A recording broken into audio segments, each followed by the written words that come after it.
Hey everyone, and welcome to the Defining Your Life podcast, where we focus on living in our purpose, practicing presence, and activating our power in each moment. I'm Marsharelle, your resident pep talk provider, and I invite you to join me as we continue to learn, lift each other up, and strive to level up together. Because we are never finished defining our lives, and it takes a village, so let's build one. Stay tuned for the episode.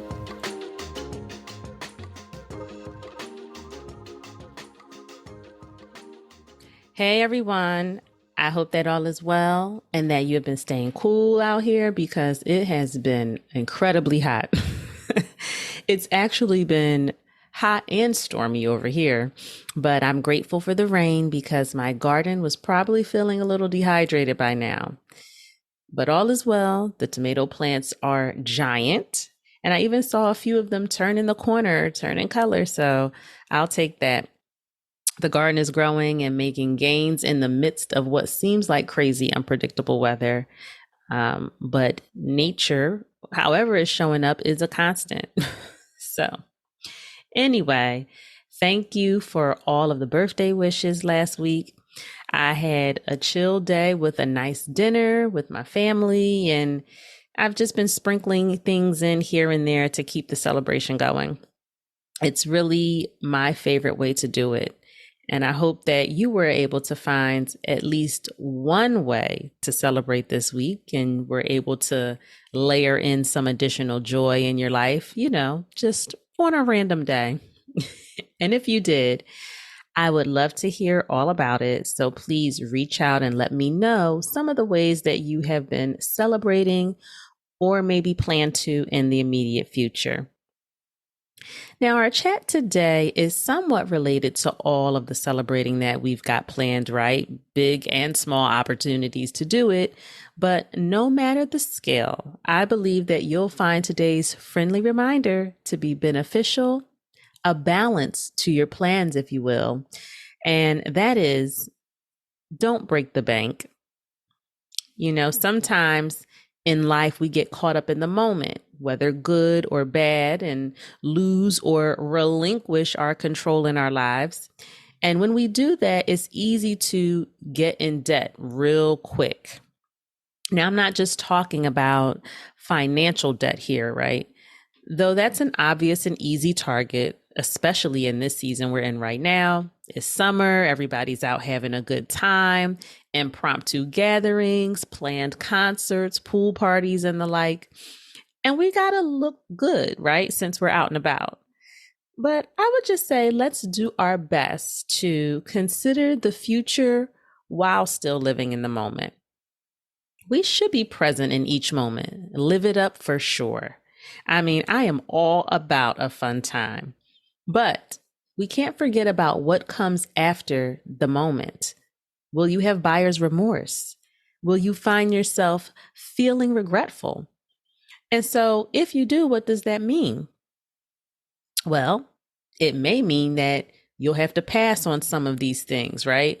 Instead of looking at it, though, as if you're missing out on something, maybe reframe it and recognize all that you were able to do because you made a mature decision. Like, could you go on 2 trips? Maybe, sure. But if you choose one, would you be able to live it up to the fullest on that one trip and save a little bit versus maybe having a mediocre time on 2 trips? Something to consider, as I know for sure the power of FOMO, but you have the power to create the best experiences that you can for yourself. Sometimes just being in the building is enough, and sometimes it's not. So maybe, opt to not push for that extra if it's not really easy to do, right? It shouldn't feel so hard. It's important that we practice measuring what is most important in our lives and then making a decision based on those things, not just struggling to get everywhere and do everything all the time. Or maybe you decided on some new jewelry, but you want to get the bracelet, the earrings, the necklace. You got to have the whole collection. Perhaps you start with just one piece right? And give yourself something to look forward to next go around as you slowly build. Your budget will thank you. And you may find that on the other side, you appreciate the process. It's an exercise in patience and self control. Now, like I mentioned earlier, I didn't come on here to talk to y'all about finances. That's not really my forte. But I do know that you can break the bank in many other ways. Do you consider your spiritual and emotional banks? Because if you're not making any deposits and only withdrawals in every facet of your life, you are definitely on your way to breaking the bank. You have to replenish yourself with consideration and care. Are you connecting with God and meditating on his promises regularly?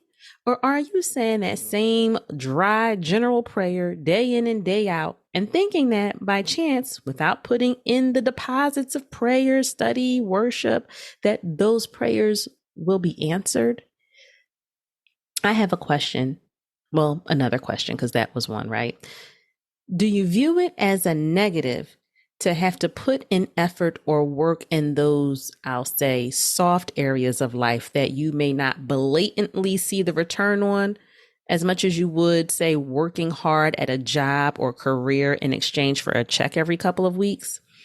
Just like money, the spiritual and emotional parts of you have to be worked on and cared for in order to get that return on investment, right? You have to be sowing a seed somewhere.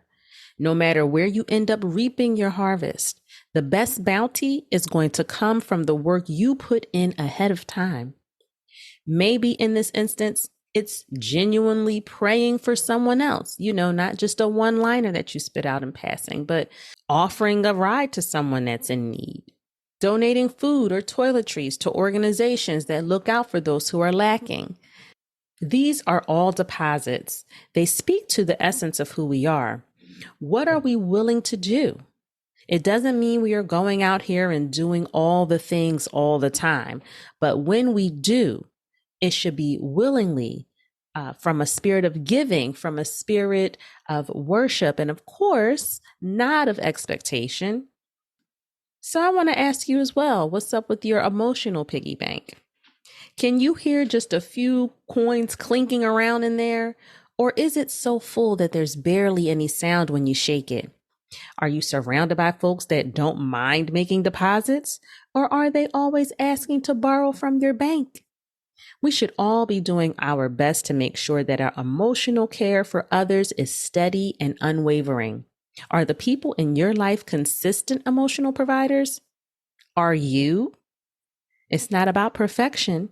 It's about doing our best, handling people with care, looking out for their best interest, loving each other, expanding their view when they very well may not be able to see the full picture.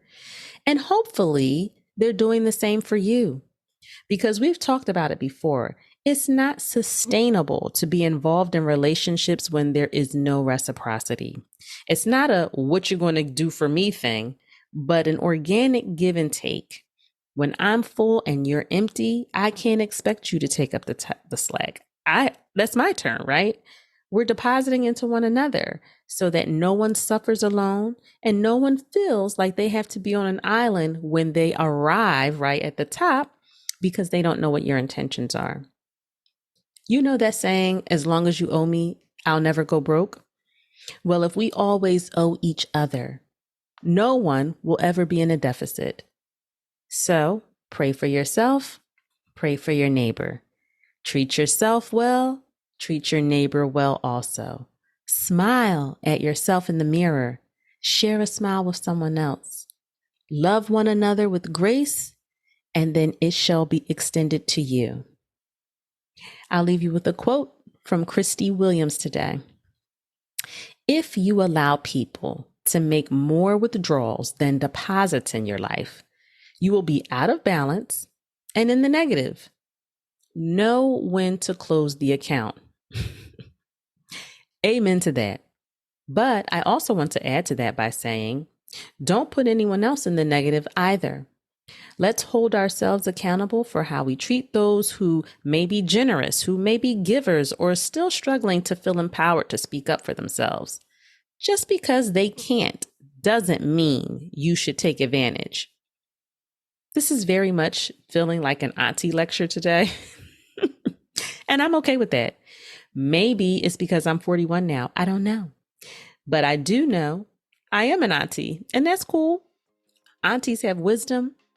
I aim to gain more, and I'm blessed to be here. So I'm going to celebrate that.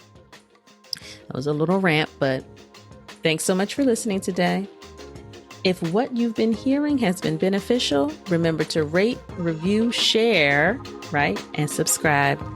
I can't wait to chat with you all again next week. Take care until then.